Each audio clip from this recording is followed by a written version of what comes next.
So yesterday we did a video looking at 4 potential candidates for automatic promotion who were not any of the current 4 parachute payment teams living in the Championship, including Leeds and the 3 who've obviously just come down from the Premier League. And today we're going to be doing something different, but at the other end of the table. Today we're going to be looking at 4 teams who could be in danger of getting relegated to League One who aren't any of the 3 who've just got promoted. So as I say, if any of that stuff interests you, please hit the subscribe button while you're here, and you can go and check out the video I dropped yesterday right now, or after you've watched this one preferably, where I did go through teams who I think could get automatically promoted, and I've also recently done my updated and final Championship League table prediction, so go and check that out if you haven't already. So, starting off with the first team, and it's getting the obvious one out the way, it's Plymouth, who are of course currently sat 23rd in the league, but for me are categorically and statistically the worst team in the Championship. Of course, they're managed by Wayne Rooney, which already set people going with pessimism and dread and assumptions that that was Plymouth all but relegated. And as much as me and a lot of others, Championship neutrals as well, who just like Plymouth as a club and respect Wayne Rooney as the incredible player he was, we all want him to do well, and we all hoped that maybe this was going to be finally a match made in heaven where things just start to work for him, and that still could be the case. We've still got 42 games over this season to go, but so far Plymouth have the joint worst XG against in the league with Portsmouth, and when you compare Plymouth's opponents thus far relative to Portsmouth, that's not a very good look on Plymouth. They've also got the worst XG by a mile, creating barely anything in the league thus far. So both going forward and backwards, they are basically a cocktail for disaster. On top of that, you look at the manager and his track record, everything so far is pointing towards Plymouth being the most likely team to drop down into the 3rd tier. Second, we've got Cardiff, who are of course the current team residing in 24th and bottom of the league. They are winless, they've scored 1 goal this season and have conceded 10. Again, statistically, not a very good reading for Cardiff, albeit they are not one of the worst teams in terms of the chances they've created thus far in the league, but they find themselves rooted to the bottom. And as I mentioned in my league table prediction, it's not Cardiff's squad that worries me, it's not Cardiff's manager that worries me. In fact, I believe if they just stick and don't panic and just weather this brief storm, again, only 4 games in, I think Cardiff will be absolutely fine. The concern I have is upstairs, and if things still aren't going to plan by the October international break, Vincent Tan might panic, as a lot of Championship owners have done in the past, fire Errol Bullitt, who I think, barring this spell, has done a very good job thus far, and all of a sudden Cardiff's season descends into chaos, where they're shipping around in front of the manager. If that doesn't work, there's more upheaval, fans get more frustrated.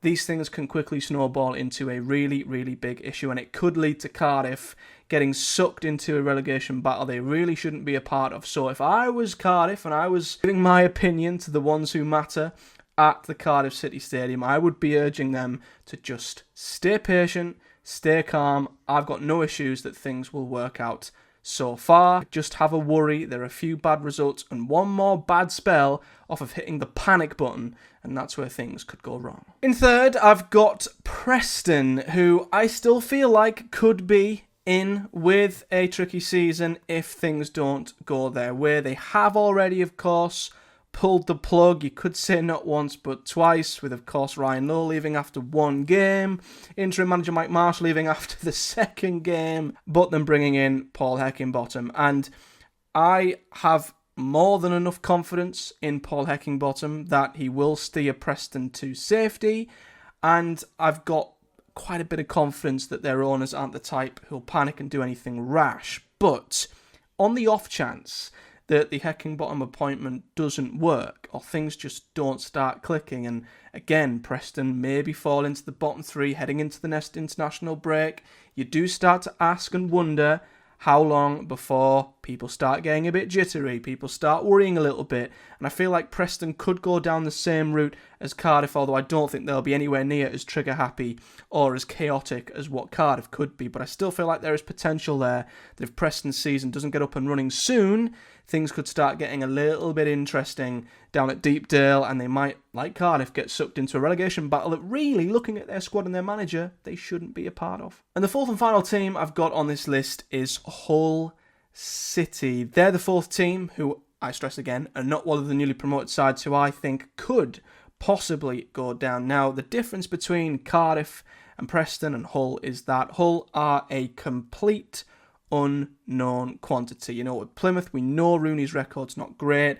With Cardiff, we've seen what Errol Bullock can do. We've seen Heckingbottom be a pretty solid championship manager, and we know how pretty solid their relative owners are too. However, with Hull, we know they've got an owner who can press the trigger at any point. Of course, he sacked Liam Rosenior because he didn't like the style of play, despite Rosenior taking Hull on the brink of the playoffs and building a pretty good squad with some really good loan players. But again, you question the timing of bringing in all them quality loans, the timing of going for it last season when it was obvious last season was not the time to press the trigger and go for it in the hunt for playoffs. Even if Hull had gotten into the playoffs, you know, you had 4 teams at the top of the championship last season, setting a standard unlike anything we'd ever seen before. So the timing, the decision-making of Hull's owner always is massively questionable. And of course, they've brought in Tim Volter, who is a brand new manager to the championship, and you can only say it could go one way or the other. You can't judge him one way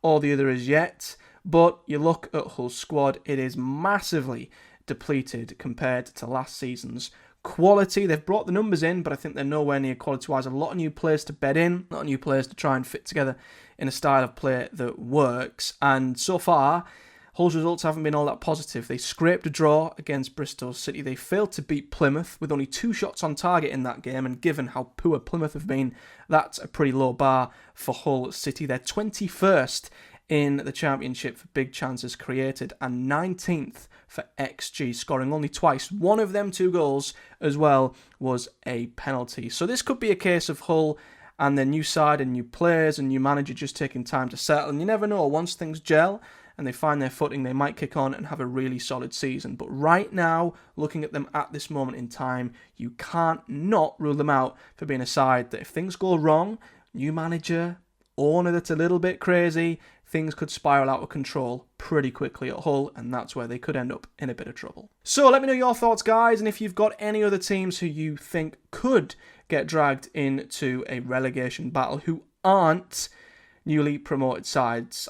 As I said yesterday with the parachute teams, it wouldn't surprise me if all the parachute sides were making up the top 4 come May. Equally, it wouldn't surprise me if all of the 3 newly promoted sides were making up the bottom 3 at the end of this season. But there are definitely a number of candidates who could slip in there. Can you foresee Sheffield Wednesday possibly having another fight with relegation given how they've started? What about Swansea City? What if they have a huge drop-off? QPR, I mean, what do you think of them sides? Let me know in the comment section below, and anyone else you may have slight concerns for. But as always, if you've enjoyed this video, do it a like on the video, subscribe for much more. We do weekly Boro and Championship content here on the channel, including predictions and roundups, so plenty of you guys to get your teeth stuck into. But until next time, do take care. Thank you so much for watching, and I'll see you all later.